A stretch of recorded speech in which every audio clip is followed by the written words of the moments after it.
大家好，我陈老师。我们临时更新一下，我们看到中美的一个关税谈判到今天算是有个结果了。那这个结果在今天这个时间点以及它的一个结论其实是蛮耐人寻味的。那我们也知道，现在中美之间彼此的所有的对等关税都算是都把它降回来了。也就是说我们继续观察90天，然后呢让大家该卖的卖，该买的买这贸易要恢复正常化。那这个事情其实我们要观察到它的延伸点，也就是说我们不能把它只看到这个事情谈成。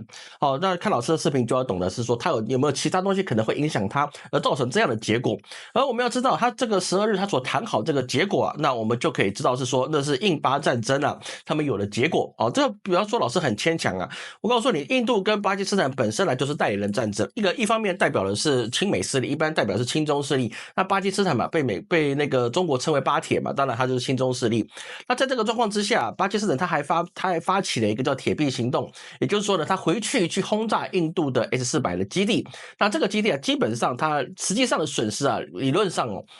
说是几亿或者10几亿那个我们不管。但是呢，这个问题就很简单，这是一个战争的对等。所以说你炸了我的，我必须回来炸了你的，不然的话我没有办法对我自己的百姓去交代。那这个我们在周日的直播已经说过了，也包含印度总理莫迪他在他的自己国内的议会上面被他们的议员骂到狗血淋头，因为他们号称世界武力第3，你知道吗？他哪来这个自信我也不晓得，但是至少他们自己认为他们是世界第3强的一个武力。那么在这个状况之下呢，印度他已经没办法继续持续这个战争了，因为再打下去他是必败无疑的。因为现在巴基斯坦他是算克制的，你知道吗？因为他只是要求他要对等的回击而已这个是对等的一个攻击。那么巴基斯坦他已经没有乘胜追击，已经算是很厉害了。那这个东西美国的总统川普他也说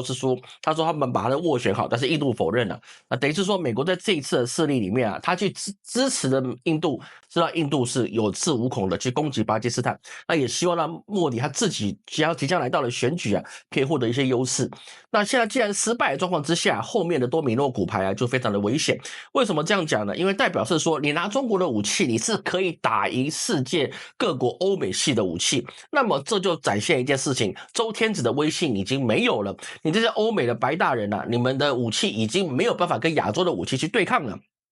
因为各位要去知道，那个所谓的标风战机他们是4代半的战机，也算是比较先进的。但是呢，巴基斯坦他拿到了歼10它是一个比较落后的，有些部分是3代半的战机。所以在这个状况之下，你是落后的武器打赢你的先进武器，那么你这先进武器在世界各国的军方的他们要去购买、采购跟防卫，或者是战争的过程那么他就不一定会去迷信说我要买法国的，我要买英国的，我要买德国的，或是我要买美国的。没有，现在都找到什么？找到中国的，因为中国的便宜。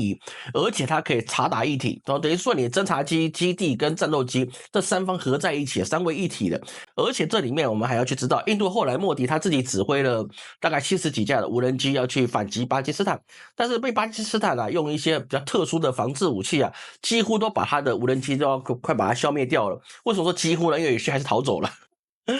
那什么样的武器呢？据传据传是用他们的雷射武器，就中国说的激光武器，也就是我们看那个红色警戒那个激光炮，你知道吗？电磁炮之类的东西。所以他专门打无人机的。那为什么说这个有可能是那个雷射武器去打的呢？因为被打下来的无人机基本上没有什么外伤。如果你是用火箭炮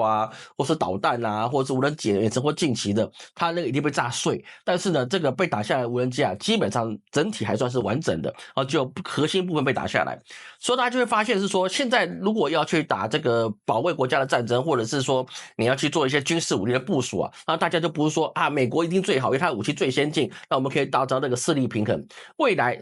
大家就会去想是说，我是不是拿中国的武器，我就可以有安全了，那大家才能够有恐怖平衡。不然的话，我买美国的武器，我买欧洲的武器然后我买英国的武器，当哪一天发生战争的时候，然后对方拿的是中国的武器，那我不是完蛋了嘛，对不对？所以大家就可能把军武慢慢去走向中国制的。那么这个状况之下，世界的均衡就产生了不一样，每一个地方的国家一些王者他们就开始有一些其他的想法。亲美一定不见得会有好果子吃，亲美你可能会把自己送到一个战败的路线，那像莫迪这样子。所以说我们在看这个事情的演变就要去知道是说，美国现在愿意跟中国去对等谈判的时候，它一定也是有参考，是说你整个世界的军事武力的均衡已经开始产生了很大的质变。因为中国的武器可以保卫到巴基斯坦，那么它也可以保卫到埃及，也可以保卫到土耳其，也可以保卫到伊朗。那在这个状况之下，美国的军力就不能够完全的去威慑其他国家，是说我要对你予取予求，我说什么你就得去做，就变成没有了。所以这个对美国来讲，你现在要赶快认输啊，这个是一个比较务实的一个做法。我们只能说川普到这个地方啊，他已经被逼到不能不务实，但他也不得不务实的状况。所以现在我们在看未来90天啊，其实贸易战这个东西啊，它慢慢就会开始归于平静，然后世界开始慢慢回到正常的状况。但是所谓的正常状况只是贸易正常，世界各国之间的经济还有一些外交上的角力啊，然后越来越混乱。等于是说呢，我们会从春秋的初期啊，慢慢的演变到了什么？演到战国时期。为什么叫战国时期呢？因为当大家都有自己防卫的能力，我们不像之前伊拉克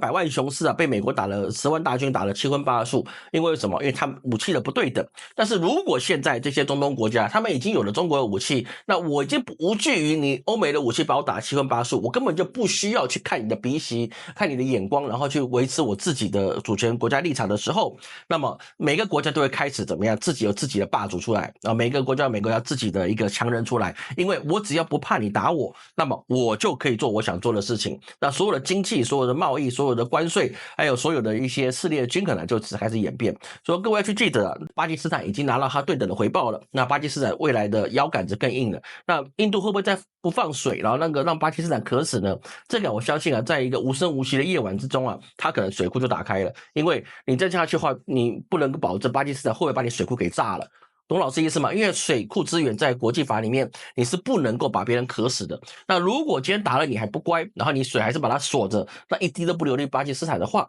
那么巴基斯坦它现在是有能力去攻击你的水库，然后把你的水库打掉之后，你以后怎么拿水去威胁别人呢？所以说我们现在要看的就是啊，那个中国跟其他国家的贸易谈的是不是更加的顺畅？如果更加顺畅的状况之下，所以我们就可以知道那个周天子的威信，也就是美国每天子的威信啊，它已经荡然无存了哦，它已经没有办法用它的拳头去威胁整个世界的时候，那么世界会更加的多彩多姿，那所有的变化就会让我们的更加的耳目一新。这个对我们百姓来讲是个机遇，也是一个机会，但是也是一个变化。也就是说呢，所谓的70后、80后啊，我们将无法的去很好的去迎接我们养老的生活，因为世界变得太快，我们的子孙可能自己都要重新去适应整个世界的局势。那么他能够做好自己就可以。那我们这个70后、80后的，你现在要做的事情就很简单，你要第二社会性专长技能，你不要像日本啊，或像韩国，你要80、90岁你还只能去做加油工啊，不用。如果你身上有技术的话，那么你可以有尊严的养老，而不是你只能看小孩子去养你，或者是你去打一些劳力的工，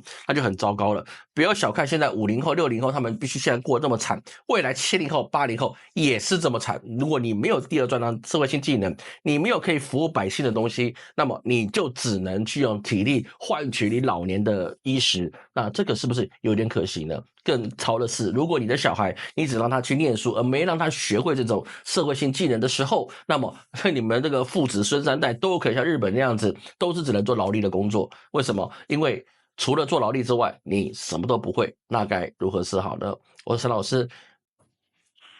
Nice.